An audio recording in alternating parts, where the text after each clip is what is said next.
Far From Noise, made by George Batchelor, is where you are, well, far from noise. I don't exactly know how else to begin, or even explain the game, because it has one of the most peculiar starts to a narrative I've ever seen, in which as soon as you hit new game, you are suddenly thrust into the life of this very unfortunate woman, who is not given a name, as she finds herself in her car teetering on the edge of a cliffside. It's on this cliff that this story starts, and it's on this same cliff that this story ends. The game consists of you spending an hour and a half sitting in this rust bucket as nature comes to life around you. And as for gameplay, you don't really do anything. You sit helplessly in a car that can fall off the side at any moment. But the way the game progresses is through this girl's dialogue, as she's trapped in the car with nothing else to do. As the player, the main gameplay mechanic is picking a dialogue option to say or an action to do in a certain situation around you.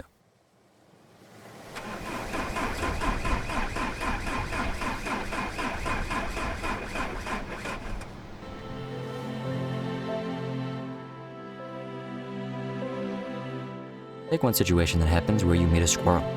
You could panic because this little guy, despite being a little guy, threatens to tip the car over. You could try talking to the squirrel. Or maybe you want to name the squirrel something like Sharon. You can do that too, because why not? And after the squirrel runs away, then you're off to the next event. There's another moment when you see a deer. You can again panic, but even more this time because it's a massive animal that could easily knock you off. You can ask the deer to try and go fetch help and bring your car to safety. Or you can talk to the deer. Ask them a question like, "Can I help you?" Though you're not exactly expecting a response because, well, it's a deer. But after talking at the deer talks back. And this is when the story really begins.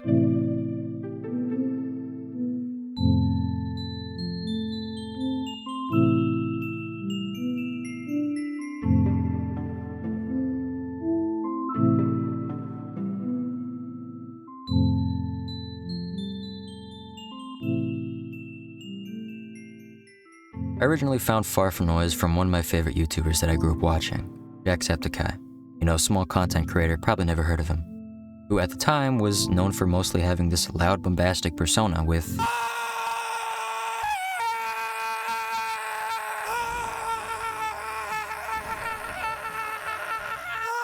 emphasis on the loud part. Whenever he'd play a slower paced game, especially when they have such an engrossing story, he had a way of dropping this sort of personality, becoming invested and in tune with the game, especially when he can make voices for characters that otherwise didn't have one.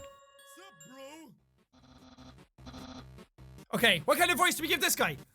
I can't remember what his stuff sounds like. It's kind of higher pitched. And he looks like a troll face. Or like, what's up, guys? You know what? Sup, brother? It's been 8 days and you still... And I'd be here forever if I kept talking about him. But this is all to say, because I can't exactly voice act with my monotonous voice, I'm just going to use his voice for the deer. Hopefully he doesn't mind. He doesn't even know I exist, so should be fine. There are none happiest in this world, but those who enjoy freely a vast horizon. I think I need a checkup from the neck up. Instead of making a noise a deer would normally make, this animal talks like some philosopher. And instead of this game being an hour and a half of sitting precariously on the edge of a cliff by yourself, this game suddenly turns into an introspective discussion about life and death with a deer for an hour and a half. Because of that, I wouldn't really call Far From Noise a video game. If anything, it's just an experience that allows you to talk to something, to someone. I drift as a cloud to the various places that call to my spirit. This is one such place to watch the world unwind.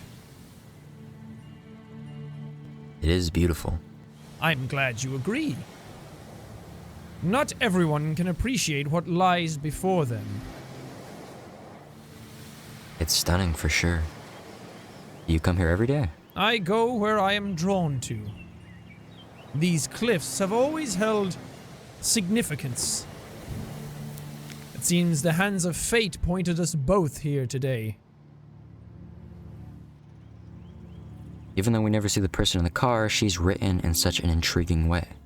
In most games, the main character may have a set personality, beliefs, and views that drive them. In other games, the character might be completely silent, allowing the player to project themselves onto the character any way they like. But in this game, our main character has a balance of having her own identity, but also having other aspects of her life vague and up to the player to decide. So, background check. Yes. I was studying... The study of what?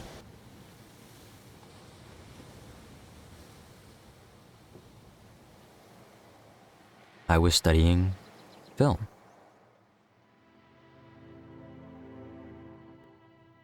I wanted to direct. You may choose what she majored in college, but her story of who she is as a person is still her story, and not for the player to change. It's this balance that allows the girl to stand out and have her own distinguishing personality as a character, but also leaves enough room for the player to project themselves onto her and relate to her in a way. And despite her being a faceless protagonist, I'm sure there is some part of her situation that you can make a connection with. Maybe not the whole stranded on the side of a cliff part, but her story that reveals why she's here in the first place and what she's going through to end up here. Now, I've talked a lot about the girl, but what about the other absurd part of this game, the talking deer? Now, the deer that you talk to the entire game is...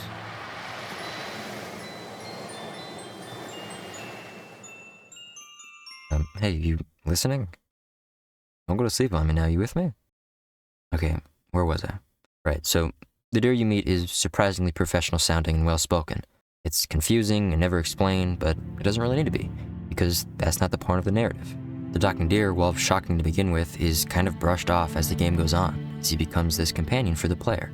At the end, sort of becoming a therapist for the woman in the car as their conversation develops and changes over time. And he's with you throughout the majority of the story. Through the night, through the rain, no matter what nature throws at you, he's there to accompany the player. And the nature in this game is beautiful. Even the parts of nature that threaten to harm the player has this sense of chaotic beauty to it as well. Serenity lay in wait to be ripped apart for the wildest form. Torrents of exhilaration pour from the sky. Quakes shake the ocean to cry out. Blistering crescendo from every form of life.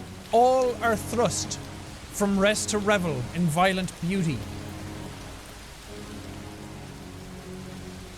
Nothing sleeps while nature takes its fiercest dance. But even when nature isn't trying to kill you, just the landscaping around you is an appealing part of this game. Honestly, the protagonist couldn't have picked a better cliff to be stuck on. The art style is extremely simple, it's eye-catching, with its audio making the experience even more immersive. Look and listen.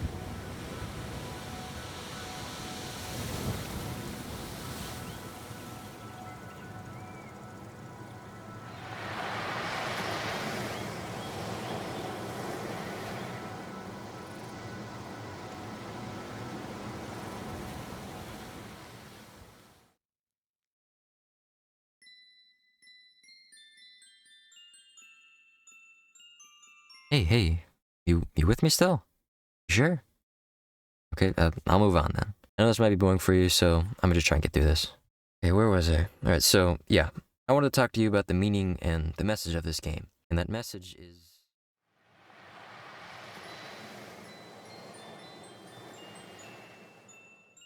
Hey, hello? Okay, look, I know this isn't the most thrilling game, but how can I get you to pay attention? Okay, stay right there, 1 second. And perfect. If YouTube Shorts has taught me anything, it's that Subway Surfers keeps everyone's attention, so here we go. And what, you don't like Subway Surfers? Okay, look, I got here. Everybody loves Minecraft parkour, right? I mean, I see them in those text-to-speech videos all the time. Still no? Hey, maybe you just want a different game instead. There. No? Maybe you don't like watching games and want a TV show instead. There. Or maybe I can provide you with some satisfying compilation to keep your attention, or those jobs that are extremely interesting to watch instead. Okay, is this enough stimulation for you to pay attention to what I have to say? Okay, as I was saying, there's no way I'm continuing like that. I know that this game doesn't seem exciting, or that the premise isn't something I can try and make sound exciting. With how many newer games are being made with such quality, small indie games like this seem to be a waste of time, when you could be playing something more compelling such as the new Baldur's Gate, or even Starfield. However, small games like this have something that most AAA games can't provide, a message to the player, and this game is full of messages. Frankly, I think one thing that this game does best to convey is telling the player that it's alright to take their time, that in a fast-moving and always changing world where most media is filled with ADHD-inducing and immediate dopamine-responding content, this is one of the few games that tells the player to slow down.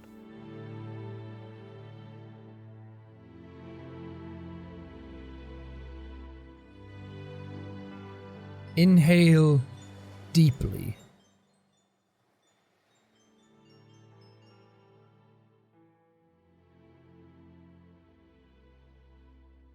Count backwards from 5.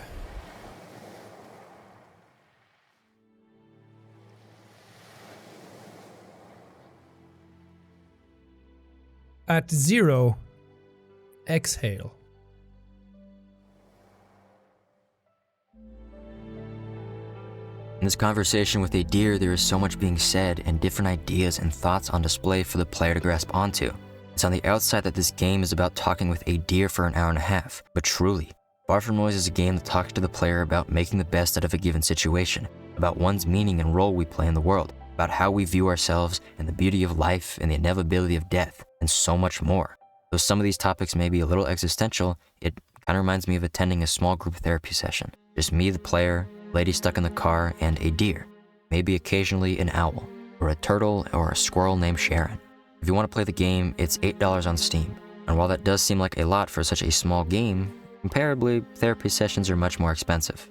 Please don't actually play this game as a replacement for therapy. But if you want to have a conversation with a philosophical deer, I recommend it. It's not something you get to do every day. But if that sounds dumb to you, then that's fair.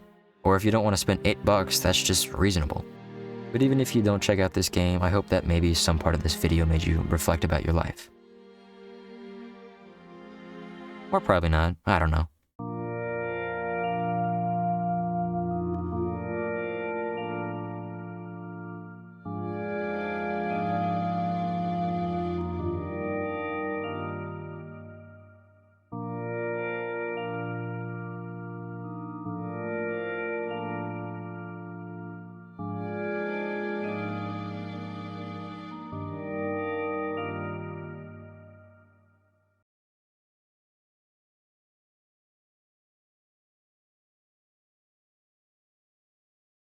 Life is one of those things that's worth fighting for, because the great times do come. And I really believe that there's great times out there for everybody, that everybody has their moment, their shining time. And it's not just a case of getting that moment and then that's it.